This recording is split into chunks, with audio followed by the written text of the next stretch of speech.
relação com o futebol acontece na Inglaterra desde o século XII, quando se jogava com cabeças de porcos decapitadas e utilizadas em rituais da Terça-feira Gorda. Hoje a pessoa pode trocar de cônjuge, casa ou trabalho, mas a paixão por futebol permanece intocada. E paixão não se explica, acontece. Alguns sociólogos dizem que para conhecer uma sociedade, basta saber qual é o esporte mais popular do país.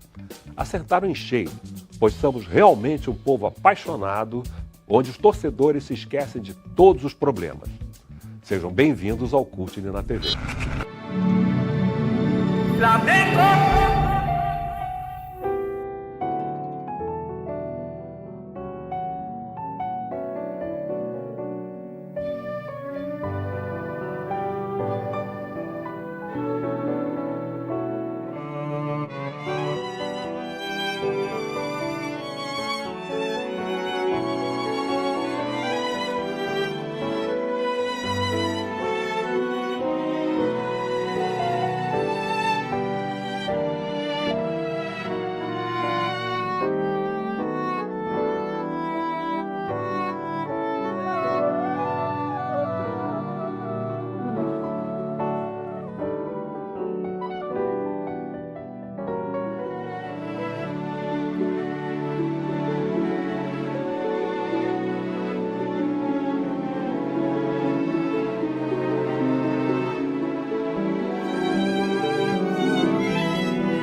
A história do nosso convidado se confunde com a do Flamengo. Revelado nas categorias de base do clube, ele é filho de um lendário jogador do Flamengo que marcou época na década de 40. Nos passos do pai, ele iniciou a carreira no rubro-negro como zagueiro e de muito sucesso. Visão de jogo e inteligência para saber o que fazer com a bola eram as suas principais características. Como jogador do Flamengo, foi campeão carioca em 1974. Pendurou as chuteiras, seguiu no futebol e, depois de muitos anos afastado do seu time do coração, retornou ao clube em 2010 como auxiliar técnico. De lá para cá foram muitos momentos no Mengão. Entre eles o ponto mais alto, a conquista da Copa do Brasil de 2013 como treinador efetivo da equipe. Hoje nós vamos conversar com o ex-atleta e treinador de futebol, Jaime Almeida. Jaime, futebol está no seu DNA, né? Eu nasci de uma família de um ex-campeão pelo Flamengo. Meu tio também jogou pelo Flamengo, o Tião. E nasci rubro-negro, né? É engraçado que na minha família, né, meus filhos, meus netos também não precisa dar camisa, nada. Já nasce flamenguista. Então, eu nasci na família rubro-negra e, assim, muito feliz de poder ter seguido a vida de um esporte, né? Uma coisa que eu amo. Joguei futebol, depois me formei em educação física e estou trabalhando no esporte até hoje. Como é que era a vida de um jogador de futebol na época do seu pai? E depois na sua? Na época do meu pai era quase muito amor, né? Assim, não tinha essa visão, né, econômica, de trocar de clube. Primeira coisa, se começava num clube não tinha troca. Era mais uma coisa de amor ao clube. O salário era baixinho? Os rendimentos eram bem inferiores. Não tinha ninguém, jogador, quando terminava a carreira, não tinha ninguém milionário, né? Normalmente a grande maioria continuava trabalhando nos clubes que terminavam, por terem muito tempo, né? Eu vi um documentário mostrando os jogadores da Seleção Brasileira de 58 indo para o treinamento de ônibus. Na época, imagina aí na época de 40, né? Na época do meu pai, né? A condição financeira não era, se vivia bem, trabalhasse bem, mas não tinha como acumular renda, né, para apartamento, muito difícil. Realmente o futebol era o entorno do futebol. Hoje em dia tem muito dinheiro, né? Hoje em dia todo mundo ganha muito dinheiro no futebol, mas naquela época não. Por isso que era muita coisa de amor mesmo ao clube, né? O pessoal ficava preso. Era um futebol mais romântico, eu acho, pelo que ele me contava, né? Sabe, de paixão, de amor mesmo pelos clubes. E da época dele para a sua época como jogador, o que mudou? Na minha época as coisas já foram bem melhores, né? Assim, em relação ao que meu pai ganhava, ainda tinha muita relação de compromisso com o clube. Na minha época que eu comecei no Flamengo, já se ganhava um dinheirinho, uma ajuda de custo das categorias de base, nada assim demais, quase um salário mínimo seria mais ou menos o que a gente ganhava. Aí a grande diferença da minha época, quando eu estava subindo para os dias atuais, é que na minha época de juvenil, era o máximo que a gente ganhava, era um pouquinho, em torno de um salário mínimo. E hoje em dia você vê, garoto de juvenil já ganham dinheiro, bom dinheiro, juvenis. Quando o jogador começa a despontar atualmente, o clube, para prender, ele bota a cláusula né, um valor para ser. Rescisão. E esse valor reverte no salário do atleta. Então você não pode botar um exemplo, 100 milhões de multa para levar o garoto e dar um salário de 2 mil.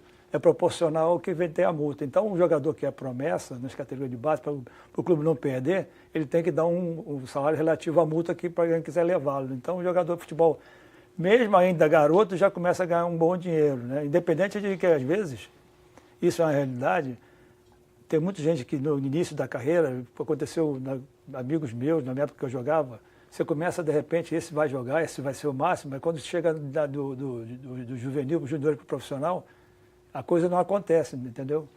E naquela época a gente tinha, minha época era assim, não estou dizendo que era melhor ou pior. A gente tinha que, para ganhar algum dinheiro, fazer um contrato bom, a gente tinha que ir para o profissional, jogar pelo menos 1 ano ou 2, fazendo contratos pequenos. Depois que se firmasse bem, que sabe, esse aí é um cara bom, é que você fazia um contrato melhor. Mas naquela época, em relação a hoje, havia uma grande diferença, pelo que eu vejo, talvez você possa me confirmar.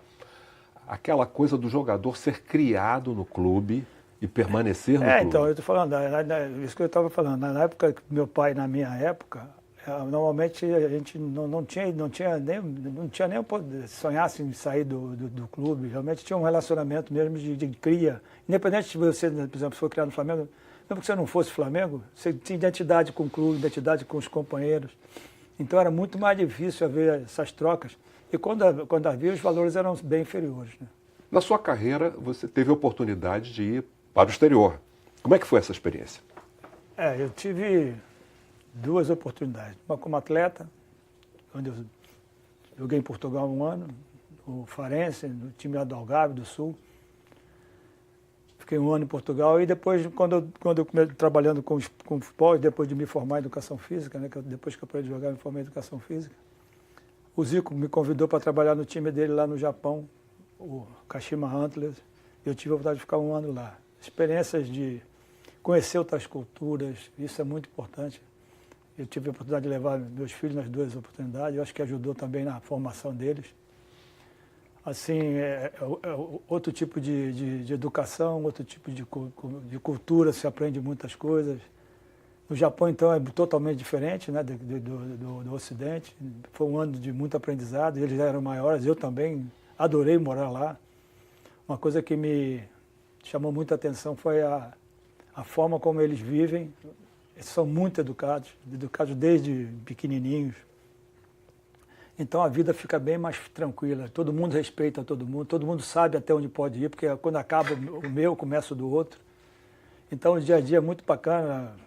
Você vê as crianças lá, pequenininhas no colégio, quando acaba a aula, cada um pega o material, ajeita, cada um pega o seu material, a sua cadeirinha, e ajeita, bota as coisas no lixo e vão embora. Não precisa de ninguém, não tem empregado para arrumar a sala, no dia seguinte de manhã eles voltam para o colégio. Então, desde pequenininho, ele sabe que tem que fazer as coisas. O japonês atravessando a rua, os garotinhos pequenininhos aprendem também. E como eles aprendem, os mais velhos sabem que funciona assim, porque eles aprenderam. Eles são pequenininhos, já dizendo o sinal. É muito legal. Eles são pequenininhos, que eles esperam o sinal fechar, aí levanta a mãozinha, porque eles são muito pequenininhos, para todo mundo ver que eles atravessam. Então, é uma coisa de educação, ninguém rouba ninguém.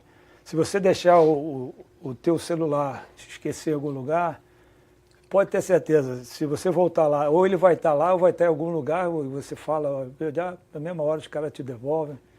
Então foi uma experiência fantástica e a coisa de trabalhar no esporte, o japonês gosta de aprender muito. Então eles absorveram muito. A mim não, qualquer mundo que trabalha lá. Eles queriam informações, queriam melhorar. Logo que eu cheguei lá, eu como fui zagueiro, né, zagueiro do Kashima, e eu fiquei muito responsável pela trabalhar com a defesa do Kashima.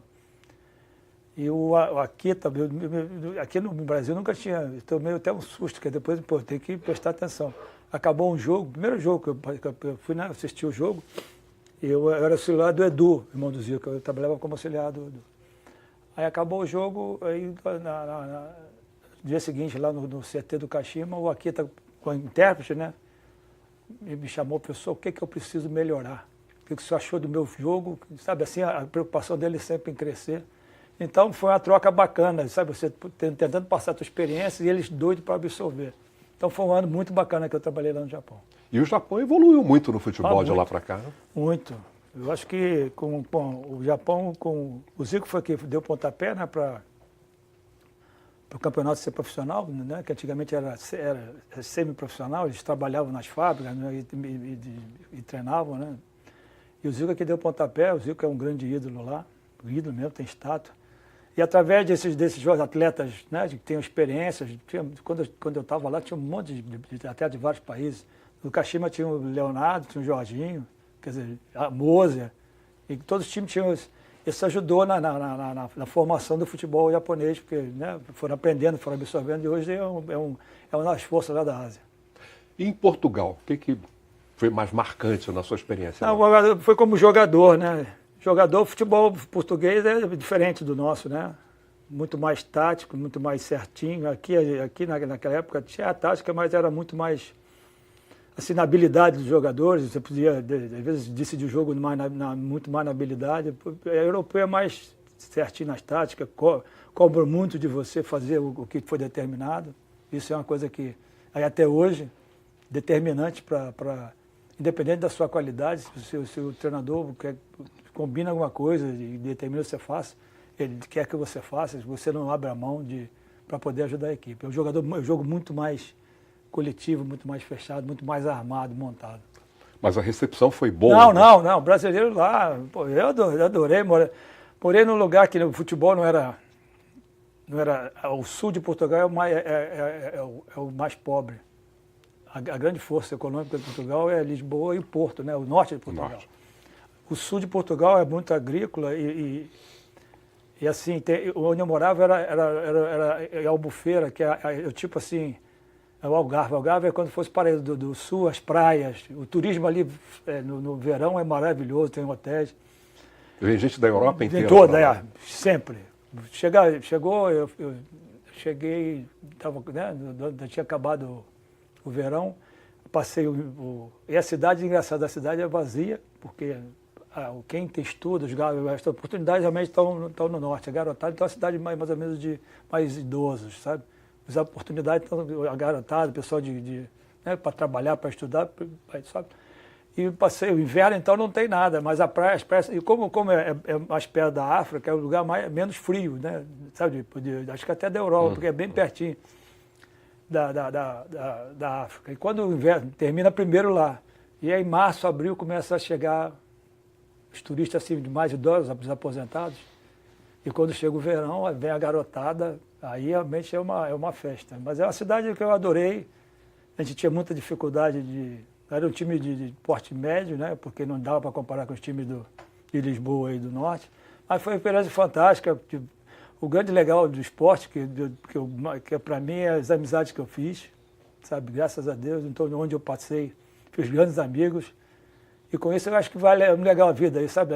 Não é só ganhar ou perder. Nós não fomos campeões, não tínhamos condições, mas foi um ano bacana e eu tenho muito carinho pelas pessoas que eu conheci lá. Conheci, além de portugueses, né? Conheci jogadores de outros, búlgaro, tcheco. Então, sabe, que até hoje a gente se comunica, agora é muito mais fácil a comunicação. Então, eu acho que do esporte é legal, as amizades que a gente faz, que eu fiz nesse tempo todo que eu estou aí nessa vida.